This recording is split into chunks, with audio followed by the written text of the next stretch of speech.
Hai guys, balik lagi dengan Gita di Flash Daily.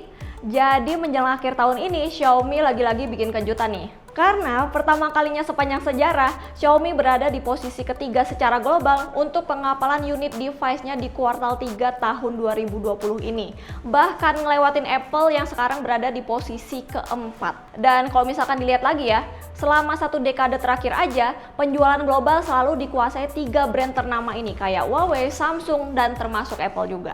Info ini kita kutip dari Canalys ya. Anomali data peningkatan penjualannya Xiaomi ini tercatat lebih dari 45% dalam satu kuartal dibandingkan sebelumnya. Sementara Samsung sama Apple aja masih kelihatan stagnan.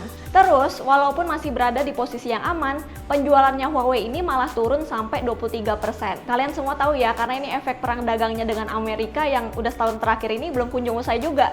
Kalau barusan yang global, sekarang yang di negara kita sendiri nih, datanya kita dapetin dari Canalys. Di Indonesia, penjualannya Xiaomi malah justru turun sampai 27%. Begitu juga dengan Samsung nih, yang turunnya sebesar 34%.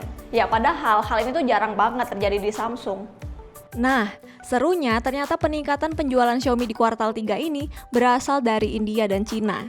Di sana, kapasitas produksi Xiaomi pulih hampir 85% dibanding sebelum pandemi, disertai permintaan pasar yang kuat. Bahkan, Xiaomi pun menjadi satu-satunya brand yang mengalami peningkatan penjualan hingga lebih 19% selama pandemi.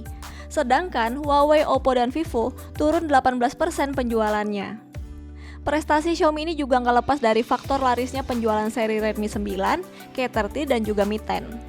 Tapi ada kemungkinan juga hal ini tidak akan berlangsung lama.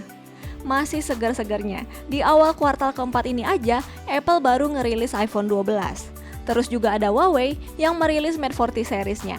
Ya, meski nampaknya Mate 40 series ini tidak menyumbang begitu banyak sebab stoknya yang terbatas akibat embargo dari Amerika. Atau mungkin nih, keadaan akan berubah setelah hasil pengumuman Pilpres kemarin. Semoga aja Joe Biden memiliki pertimbangan lain mengenai perang dagang tersebut, sehingga Huawei punya harapan baru. Kalau misalkan Xiaomi pengen mempertahankan prestasinya di kuartal selanjutnya, kayaknya sih masih ada peluang ya. Karena sebentar lagi aja Xiaomi bakal ngerilis Redmi Note 10 series dan juga Mi 11 yang ditenagai chipset Snapdragon 875 terbaru. Yang udah aku bahas di Flash Daily sebelumnya, kalau skor Antutunya itu mencapai 800 ribuan. Nah, sekarang sisa Vivo nih yang berada di posisi 5 secara global. Yang pencapaian marketnya ini mencapai 8,9%. Jadi, Vivo ini juga jadi salah satu brand yang punya presentasi naik kayak Xiaomi, di mana beberapa brand ada yang turun. Ini semua juga nggak lepas dari larisnya Vivo Aiko dan juga X50 series yang inovatif banget. Bisa nggak ya Vivo X60 yang bakal dirilis akhir tahun ini bakal bantu naikin presentasi penjualannya Vivo di kuartal keempat. Oke deh, kita lihat sama-sama aja ya.